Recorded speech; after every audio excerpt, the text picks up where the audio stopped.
Assalamualaikum warahmatullahi wabarakatuh. Perkenalkan, nama saya Sri Rahayu. Di sini saya akan membahas 3 asas penting dalam hukum perdata internasional. Yang ke satu, asas nasionalitas. Yang kedua, asas lex locis celebritatis. Yang ketiga, asas domisili. Ketiga asas ini sangat penting karena digunakan untuk menentukan hukum mana yang berlaku dalam kasus yang melibatkan unsur asing, seperti perbedaan kewarganegaraan atau tempat kejadian di luar negeri. Nah, sebelum masuk ke pembahasan asas, kita pahami dulu apa itu HPI atau Hukum Perdata Internasional. Hukum Perdata Internasional adalah cabang hukum yang mengatur hubungan hukum antar individu atau badan hukum yang mengandung unsur asing. Misalnya, warga negara Indonesia menikah di luar negeri. Dua orang dari negara berbeda membuat perjanjian bisnis. Nah, disinilah asas-asas hukum perdata internasional berperan untuk menentukan hukum mana yang digunakan dalam kasus tersebut. Yang pertama, asas nasionalitas. Asas nasionalitas atau asas personalitas menyatakan bahwa hukum yang berlaku bagi seseorang adalah hukum dari negara tempat ia menjadi warga negara. Dengan kata lain, walaupun seseorang berada di luar negeri, status pribadi dan hukum mengatur dirinya tetap berasal dari negaranya sendiri. Asas ini sering digunakan untuk hal-hal yang bersifat status pribadi seperti perkawinan, perceraian, warisan, dan kewenangan bertindak secara umum. Jadi, kalau seorang warga negara Indonesia berada di luar negeri, status hukumnya tetap diatur oleh hukum Indonesia. Nah, selanjutnya alasan dan tujuan nasionalitas. Ada beberapa alasan mengapa asas digunakan dalam hukum perdata internasional. Yang pertama, cocok dengan perasaan hukum seseorang karena seseorang lebih nyaman diatur oleh hukum dari negaranya sendiri. Yang kedua, bersifat lebih tetap dan permanen. Nasionalitas tidak mudah berubah seperti tempat tinggal. Yang ketiga, memberikan kepastian hukum. Karena kewarganegaraan seseorang mudah diketahui sehingga hukumnya lebih jelas. Nah, selanjutnya tujuan. Tujuan utamanya adalah melindungi warga negara di luar negeri dan menjaga identitas hukum nasional. Nah, selanjutnya contoh asas nasionalitas. Contohnya, seorang warga negara Indonesia menikah di Malaysia. Untuk menentukan apakah perkawinannya sah atau tidak, orang tersebut tetap mengikuti hukum Indonesia karena dia adalah warga negara Indonesia. Sedangkan pasangannya yang warga Malaysia mengikuti hukum Malaysia. Jadi masing-masing pihak tetap tunduk pada hukum negaranya sendiri itu. Yang selanjutnya, asas lex loci celebrationis. Sekarang kita masuk ke asas kedua. Secara bahasa, lex loci berarti hukum tempat dan celebrationis berarti pelaksanaan. Jadi asas lex loci celebrationis adalah asas yang menyatakan bahwa keabsahan suatu perbuatan hukum ditentukan oleh hukum dari tempat perbuatan itu dilaksanakan. Asas ini biasanya diterapkan pada perbuatan hukum yang bersifat normal seperti perkawinan, pembuatan akte, terus kontrak atau perjanjian di luar negeri. Artinya, ketika seseorang melakukan perbuatan hukum di suatu negara, yang berlaku adalah hukum negara tempat perbuatan itu dilakukan.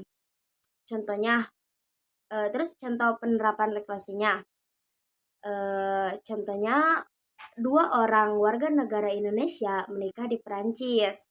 Karena Perancis menganut asas lex loci celebrationis, maka syarat sah perkawinan mereka mengikuti hukum Perancis, bukan hukum Indonesia. Namun, jika Perancis menganut asas nasionalitas, maka hukum yang digunakan adalah hukum Indonesia. Jadi, perbedaan asas dapat menyebabkan perbedaan hasil hukum. tergantung sistem yang digunakan oleh negara tersebut. Nah, yang selanjutnya asas domisili atau disebut juga lex domisili. Berarti hukum dari tempat seseorang tinggal, tetap atau berdomisili. Artinya, hukum yang berlaku bagi status pribadi seseorang ditentukan berdasarkan negara tempat ia menetap secara tetap, bukan berdasarkan kewarganegaraannya. Contohnya, seperti seseorang warga negara Indonesia sudah tinggal tetap di Inggris selama 15 tahun dan menikah di sana, maka dalam hal perkawinan itu, ia harus mengikuti hukum domisili, yaitu hukum Inggris, bukan hukum Indonesia. Jadi asas ini lebih menekankan pada hubungan sosial dan faktual seseorang dengan suatu negara tempat ia tinggal, bukan hanya hubungan hukum semata seperti kewarganegaraan. Selanjutnya, dalam penerapannya, meskipun Indonesia secara historis menganut asas nasionalitas, perkembangan global dan mobilitas antar negara membuat asas domisili ini juga digunakan dalam beberapa konteks hukum perdata internasional. Misalnya, yang pertama, dalam penerapan perwalian dan adopsi anak asing. Dalam kasus adopsi internasional, Indonesia menggunakan asas domisili untuk melihat apakah calon orang tua angkat memenuhi syarat menurut hukum negara tempat mereka tinggal. Yang kedua, dalam perkawinan dan perceraian campuran. Jika pasangan campuran sudah lama menetap di luar negeri, maka hukum negara domisili ini mereka bisa menjadi dasar penyelesaian perkara. Jadi, secara singkat, asas domisili menekankan bahwa seseorang tunduk pada hukum tempat ia menetap secara tetap, karena domisili dianggap mencerminkan kehidupan nasional, sosial, budaya, dan hukum seseorang dalam sehari-hari. Assalamualaikum warahmatullahi wabarakatuh. Perkenalkan, nama saya Muhammad Rizik, NIM 2483110004, jurusan Hukum Keluarga, kelas 3A. Ingin memaparkan materi tentang asas nasionalitas, domisili lex loci celebrationis, sama teori statuta. Saya kebagian di penjelasan teori statuta. Dosen izin untuk memaparkan materi di mata kuliah Hukum Perdata Internasional. Jadi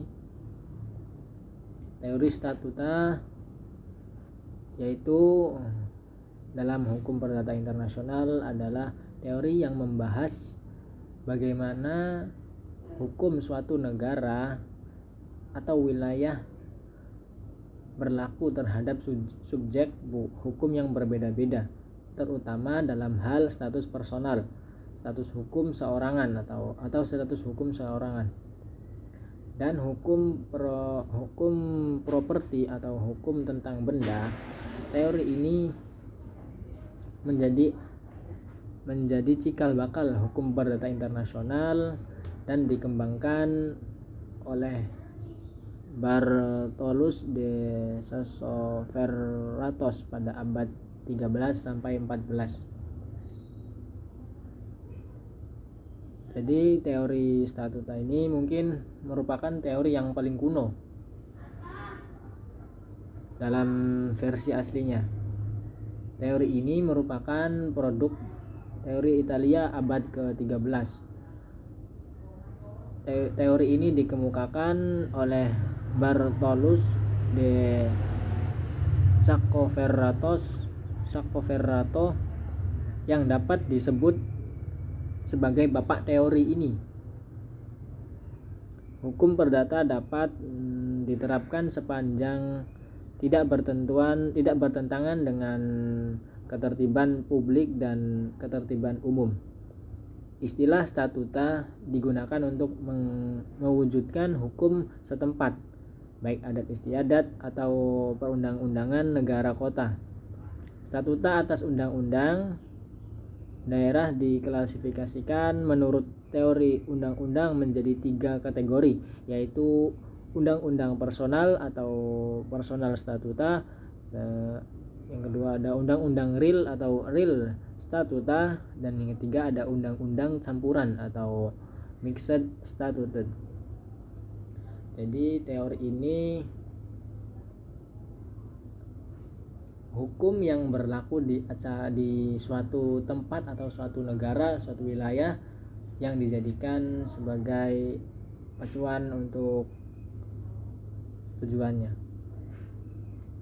Perkembangan teori statuta pada abad ke-13 sampai 18. Dalam perkembangannya, asas teori teritorial ternyata menumbuhkan peminjaman kembali, khususnya di Italia, dengan intensitas hubungan perdagangan antar kota yang semakin ramai. Misalnya ada seseorang dari kota Bologna yang berada di Prancis, yang ada di Florence, dan mengadakan hubungan dagang atau kontrak di Florence. Karena selama berada di kota Florence, orang tersebut harus tunduk pada kewenangan hukum kota Florence. Jadi di mana kita menempati suatu negara atau suatu wilayah, kita harus patuhi hukum yang berlaku di wilayah tersebut dan jangan sampai melarangnya. Pada awal perkembangan, yang dimaksud dengan statuta sendiri adalah semua kaidah hukum lokal. Jadi lokal itu yang ada di wilayah tersebutnya. Semua kaidah hukum lokal yang berlaku dan menjadi ciri khas suatu kota. Seperti yang saya contohkan ini, kotanya nih yang dimaksud itu di negara Thailand, di negara Italia, mohon maaf.